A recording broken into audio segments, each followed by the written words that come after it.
Hello, everyone. Welcome to the Malaysia Specialty Coffee Association podcast, episode number 2. All right. So today, our guest we have from Thailand.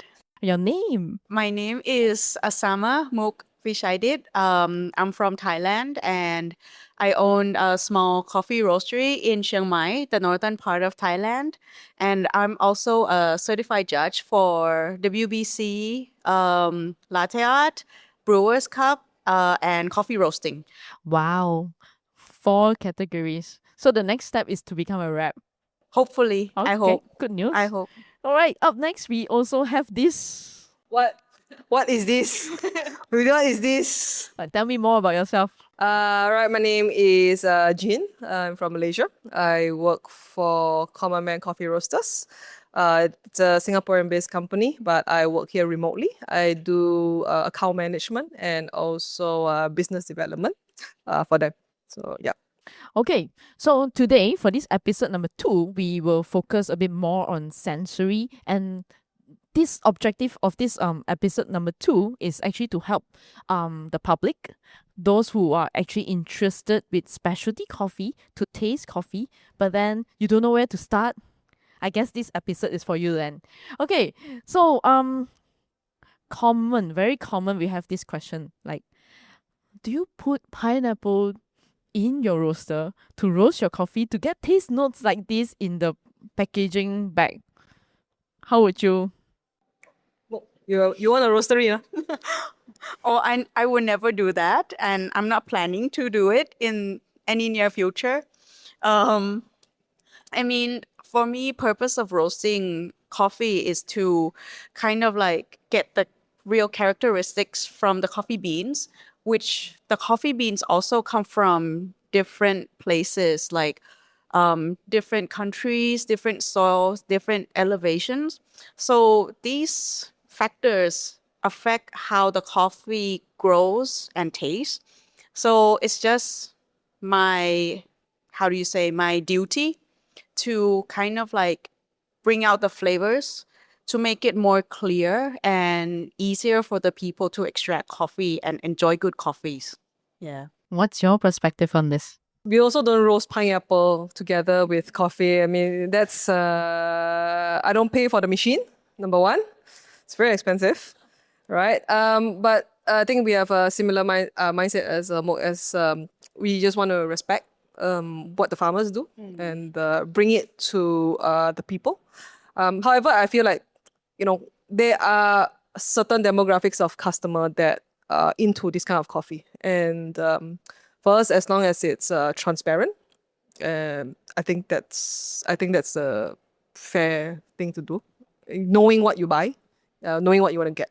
Yeah. Okay. So on behalf of the audience, right, maybe I clarify a little bit. Most of the time, actually the roasters don't put the fruits into the roaster to roast the coffee. So the flavors of all these pineapples or peach, whichever the flavors that you can see from the packaging, right, is actually the characteristic of the coffee beans itself. So, but then the next question comes. But I just get coffee lah. Why got fruits? Why are there fruits in my coffee? First of all, I think bring it all the way back to the farm before we roast the coffee. Coffee comes from a fruit, which is a cherry. So with all fruit comes with inherent acidity, inherent sweetness, So this is why your coffee has all those fruit characteristics and acidity to it. Okay. Anything to add on, roaster?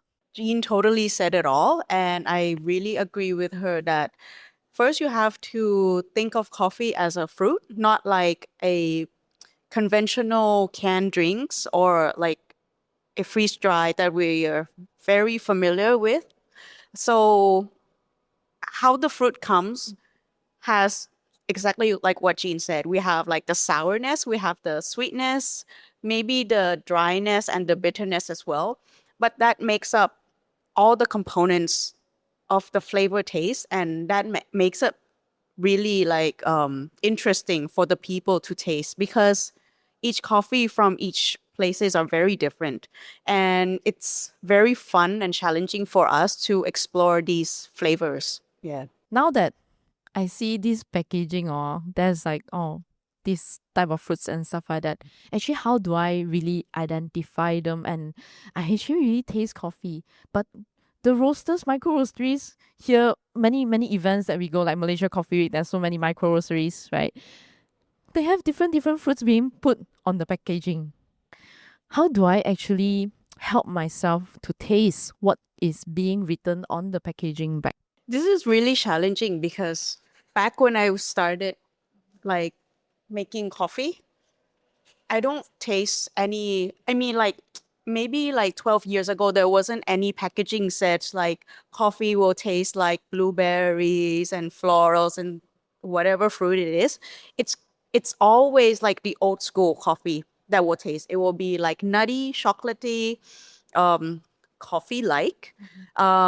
So maybe for the past 7 or 8 years ago, they just started to have these flavors that are more complex and more how do you say soft. So at the very beginning, I didn't get any of these taste notes. Yeah. Nobody did, I Same. think. Yeah, I just got just sour. Coffee or Coffee, it just tastes like coffee, sourness, sour. What is bitterness. sweetness? I don't know. The sweetness even exists in coffee. Yeah, what is that? actually sweetness only if you don't put bitterness? any sugar or condensed Yeah. milk? I think we have also- we face the same problem. But what really helps, like back to your question, what really helps is that I think if you're able to get hold of coffee that have like a very specific flavor profile, like Ethiopian or the African coffee will have like a certain fruity notes Yep. that are quite clear, Yep. like the berries or the white tea like or the bergamot, the floral. You can try those African Yep. coffees and kind of like at least you don't have to be able to identify any taste notes, but at least you can feel that there are some acidity, there are some Yeah. sweetness, or there are some bitterness that it's not like the typical iced coffee Yeah. with condensed milk, you know. Different body of the Right. Right. Yeah, for me, I think that the realization of how specialty coffee has a different flavor is back when I was still a barista, and we had an Ethiopian coffee. So I think Ethiopian coffees are really very, very good entry level into what coffee can be like. Because like what you said, it's the easiest. It's very, very easy to recognize. It has all these, orange, strawberry, berries, florals. These are very, very easy recognizable as, strawberries everywhere. I think most of us have eaten strawberries before, be it sour or be it sweet. We know the smell, so it's the easiest entryway, I feel, to discover what coffee can taste like. Okay.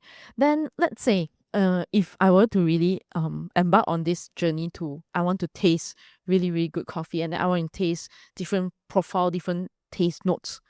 How can I actually train myself in terms of sensory? What can I do? Let's say if right now I do not have this budget to go for whatever training, what can I do to start first? And then let's say, oh, this is what I'm looking for. Then only I move on to something else, Then you can go downstairs and buy. Yeah, I think actually like having the coffee week like this makes it really easy Yeah. for the customers Yeah. or anyone who's interested in tasting coffees can come and taste Yeah. many different shops at the same time. Yeah, yeah. This will be very easy Yeah. to like, compare. Yeah. Not in terms of quality, but in terms of taste. And also I think they are very happy to tell you the information about coffee. You don't really need to have money to pay for the courses, but it's just like an interaction with the roastery or the coffee shops here. Yeah. So this is like a really good opportunity for anyone to learn more about coffee flavors to just come here. Okay, so join us at Malaysia Coffee Week. So the next edition is gonna be at Malaysia Coffee Week Utama, the flagship edition 2026. Input, slide ad. See you. So it's 1st to 4th of October at Utama Shopping Centre. Okay, so maybe you can add on what else can I do? I guess to put it differentiate how you can differentiate different coffee. You can put two different origins side by side. The easiest, I guess, you can say first is Ethiopian coffees and also maybe Brazilian coffees. So Brazilian coffees naturally, most of the time will taste nutty, chocolatey, lower in acidity, right? A little bit more bold, a little bit more higher body, whereas your Ethiopians are usually more fruity, more floral, a bit lighter in body, tea-like, very silky. So that's where if you put two side by side, you can taste the difference in terms of flavor, in terms of texture. Yeah. Okay, so we talk about flavors and also texture. Then we have different types of taste notes here. So let's say, do you think it helps if I eat more fresh fruits? Yes, I think it does help. So I think all of this, we actually have a bank in our head, right? So we store all of this, but we just don't know. So that's why sometimes when we eat certain things or we drink certain things, oh, this tastes like Something. yeah, this tastes like something is there. It's very familiar, yeah. So that's where your coffee packaging comes into play. So as you drink, you can sort of refer back to the packaging as a guide. Right, yeah. So you don't really actually have to taste, oh, I say there's Mandarin orange there. But I taste, it tastes like orange. Not bad what. So you're somewhere there. Right. And then I think another very useful tool we can have is what we call the coffee flavor wheel. So coffee flavor wheel, you can also use that as a guide. Yeah. In terms of colors and also a different layering of flavors itself. Colors, different family, different groups, they have all the classifications there. So you can sort of drink and at the same time refer to the wheel itself and sort of try and get a gist of it from the wheel. Yeah. My next question is, let's say, because right now both of you, your customer base are maybe for your cafe more towards people who come and go into your cafe to purchase your coffee beans and also drinking coffee in your cafe. And then for you, maybe helping a bit more towards like the business or corporate body to select their profile. How will you actually help them to select what they like? For me, I would definitely, first question will be, do you like sour coffee? It's very normal. It's very like a typical question because there will be two sides of the customers. There will be people who like lighter roast coffee, lighter profiles, and the other group will also have a certain preference for like the chocolatey, the more bold flavor.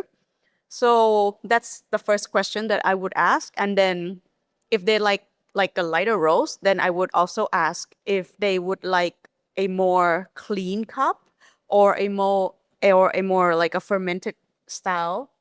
So that will be into like two different processing methods. And then for the other groups who likes like the bolder, the less light roast, like less acidic, will be if they like how dark would they like to be, because some beans that are roasted medium might not be the thing that they look for. Can still taste sour. Yep. Even for medium. So they didn't go even darker. Right, exactly. So that's probably like the very easy questions to identify a customer and what we would actually like give them. I see. Okay, how about you? Usually do more B2B. So for us, the first step is always to bring them in and we will do a tasting. Of course, we will do the same as what Mok said. We will ask them what's their preference, what do they usually drink, where do they usually go, what's their favorite sort of coffee. So from there, we sort of ask a bit more and see what are their preferences. So most of the time, businesses and corporate offices, they want good daily coffee. Yeah. So which is where we also have different roast levels of coffee. So we'll let them try actually all of it. So and then they will pick one that they identify with where they feel that it's generally accepted to most people, especially in offices. You can't really have too many choices. In more B2B like cafe types, you might have a second grinder where you can put a single origin in, something else. But most of the time, I think we see people more leaning towards the medium to more developed kind of roast. Yeah, because it's just a very easygoing drink, everyday drink, right? So even for me, I don't really drink like fruity coffees every day. So you have days that you actually want something that's bolder, Actually, just want something fast. fast. What are your fast options? I just use clever coffee dripper at home. I don't care. So I'm very, very simple. I just do a 10-minute brew. I just drink. So I'm not that fussy lah. People think I'm fussy. I'm not fussy. So this time you are here in Malaysia because you are judging the Malaysia Barista Championship for preliminary round. Then moving forward in July, you will be joining us for the semi-final for Malaysia National Coffee Yes. Championship, right? Yes. Yes. It's a yes. Yes. Okay, so having said that, you have traveled so many different places to judge and also to drink coffee. What's the difference in terms of culture that will make some of these consumers to make a different decision whenever they purchase coffee? Maybe put an example, at least for Malaysia and Thailand. Where are the difference? Okay, even like I'm just talking about my own country, even the same country will also have different styles depending on the generations. Like maybe like the very old vintage coffee shop will do differently than the newer generations that we are doing right now. So we also have that vocabulary that's called specialty coffee, which is what we are trying to define how the coffee that tastes more fruity or even not fruity, but in terms of quality or taking care more in terms of the quality, in terms of the transparency and everything that we try to do to make it traceable and also reliable. So this is very important. So in terms of culture, I feel that it's not just culture. It's just like we serve different people. Okay. And people will also have different needs, not in terms of generations or in terms of culture, but I believe that for maybe a younger generation can enjoy coffee with condensed milk or iced coffee still more than the fruity and floral coffees.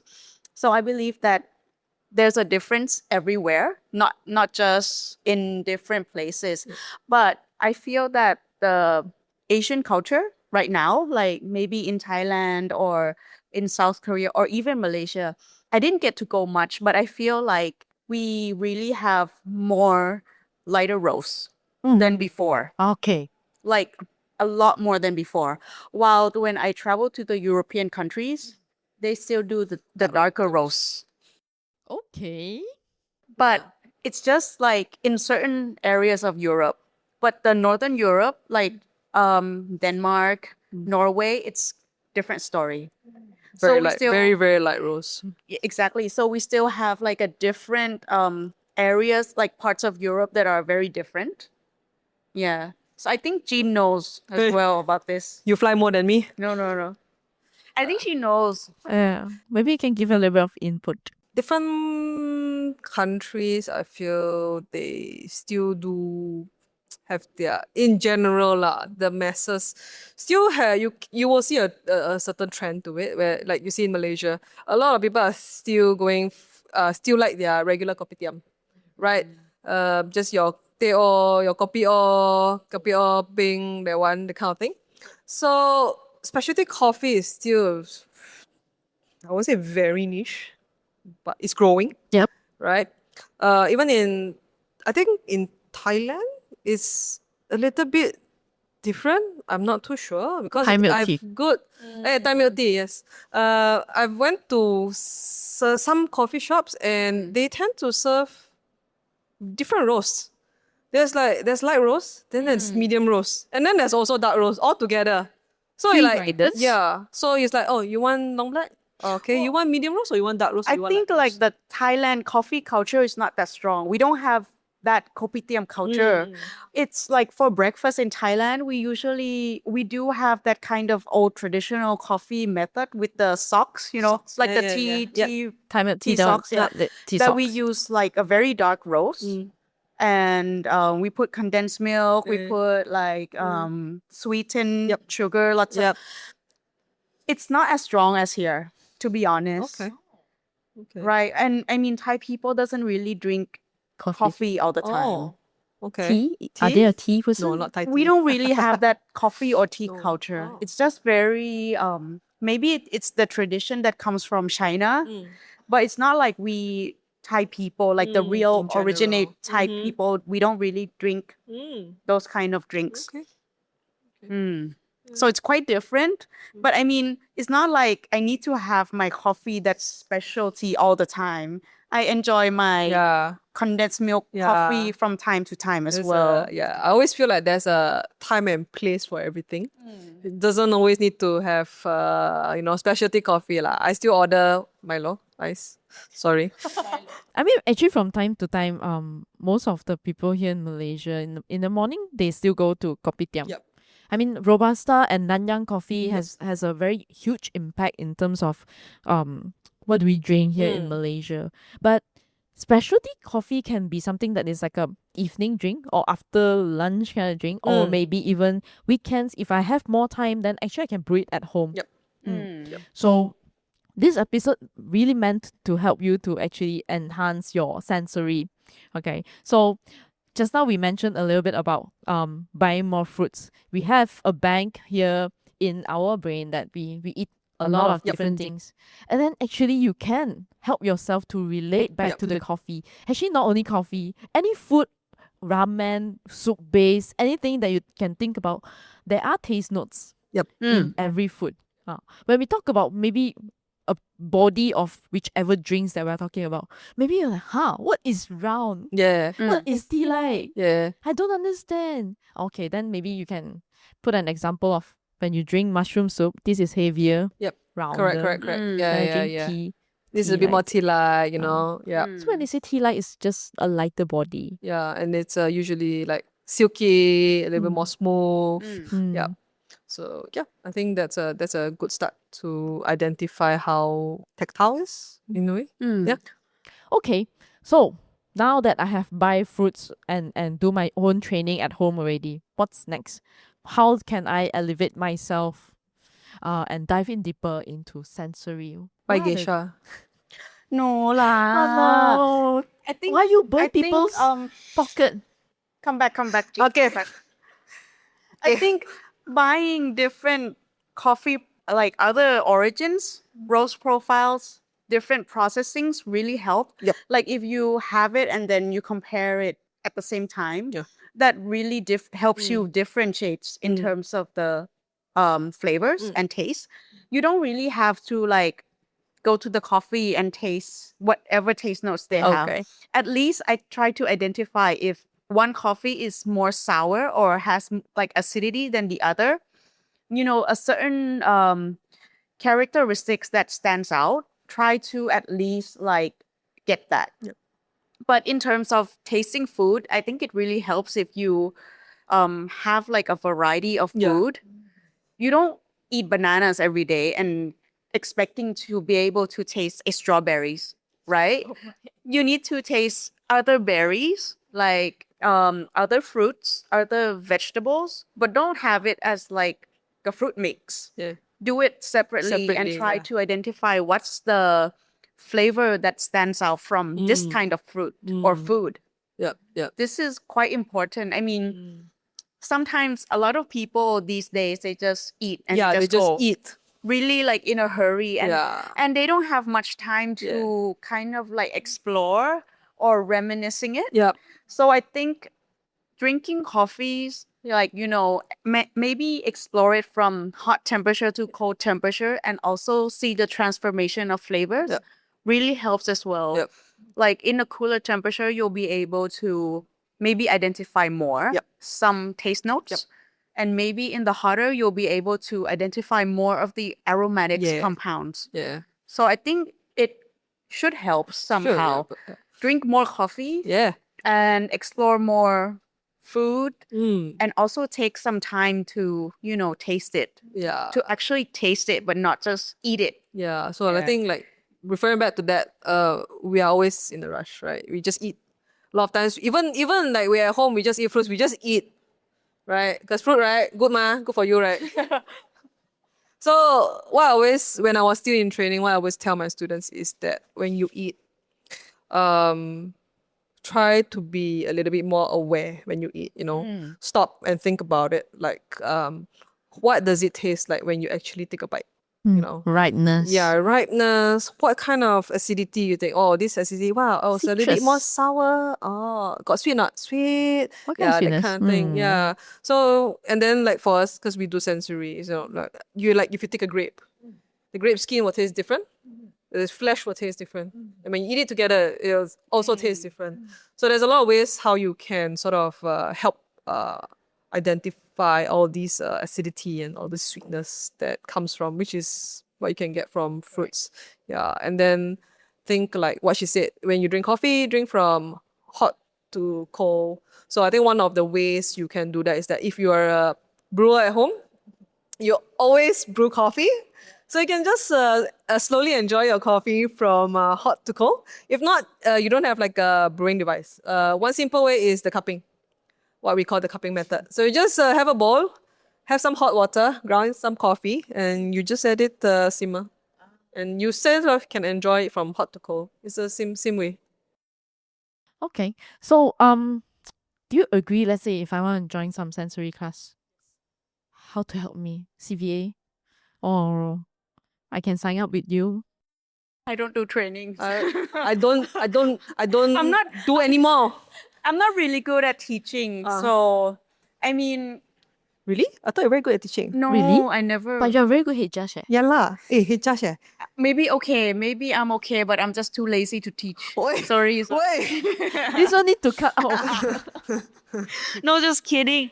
But I feel like being able to taste or being in the sensory kind of position is like having your own experience.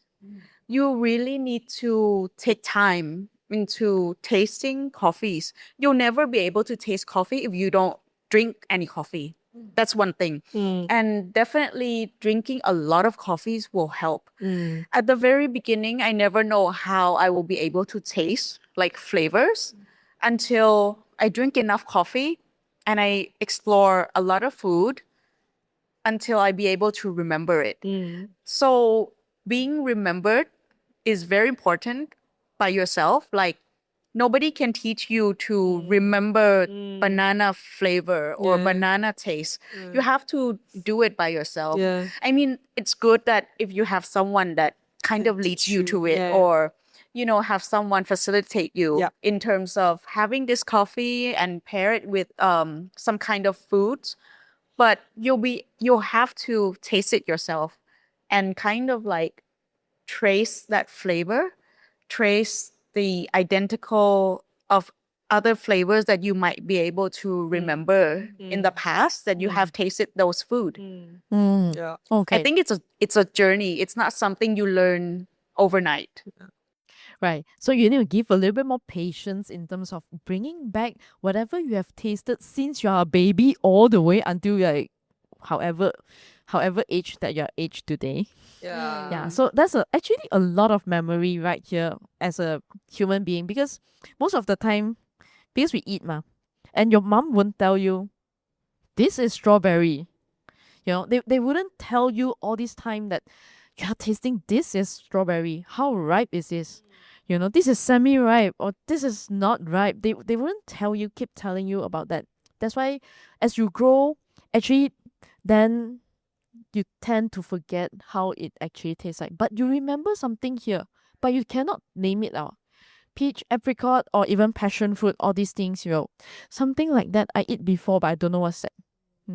So you need to taste enough. I guess if you are financially able and you are willing to invest in yourself, I feel like you can pay for courses if you want to learn a bit faster, all right, with people guiding you, right? I think you can go through maybe CVA is a bit toughest lah at first, right? You can just start from, I guess, foundation in, I think, sensory Yeah, just class. basic sensory Yeah, just class. basic sensory class. Like whether certified, non-certified, that's a different matter. But at least you have a guide to teach you how to taste. Yeah, lay the basic foundations for True. you lah. True. Before going into fancy taste notes, just meet your basic taste. Salty, sour, sweet, bitter, Yeah. umami. That will be quite enough, at least to be able to identify a quality coffee beans. Yeah. All right. Okay. I think our audience get enough of information from two industry professional here. Thank you so much for joining us in this episode number 2. I hope that the audience, if they have more questions, maybe they can DM you, or if not, leave a comment in the comment section. Then maybe one day we'll be able to address some of these questions.